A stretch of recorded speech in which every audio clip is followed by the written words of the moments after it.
Je vous l'annonçais à l'entame de cette édition, la ministre de la fonction publique de Côte d'Ivoire a rencontré ce jeudi 6 avril 2023 à l'École nationale d'administration les directeurs des ressources humaines des différents ministères de l'État de Côte d'Ivoire.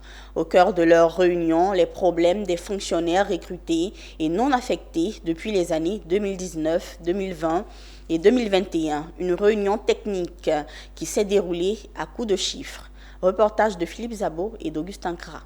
Les chiffres qui sont à la base de la réunion technique entre la ministre de la fonction publique et les directeurs des ressources humaines des différents ministères parlent d'eux-mêmes. 4 452 fonctionnaires, nouvellement recrutés depuis 2019, 2020 et 2021, attendent encore les lieux d'affectation, pendant que 500 ont été affectés, mais n'ont toujours pas pris fonction. Ce qui met à mal le ministère de la fonction publique qui organise les concours et par-delà toute l'administration ivoirienne. Après 4 heures d'intenses travaux, la fumée blanche a fini par sortir de l'amphithéâtre Félix Houphouët-Boigny de l'ENA.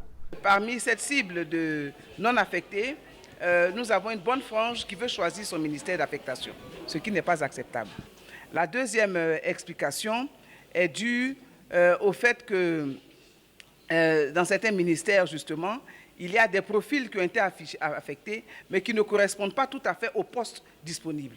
Donc il y a des ajustements à faire avec les services techniques du ministère de la fonction publique. Cela sera fait donc, cette semaine à venir. On a déjà fait, chacun à son niveau, un minimum de toilettage, je veux dire comme ça en guillemets, parce qu'il y avait un problème d'inadéquation entre bien sûr les profils qui ont été exprimés et ceux qui nous ont été mis à disposition. La date du 30 juin a été fixée comme deadline aux différents directeurs des ressources humaines pour résoudre ces problèmes avec pour objectif 0 fonctionnaire nouvellement recruté non affecté.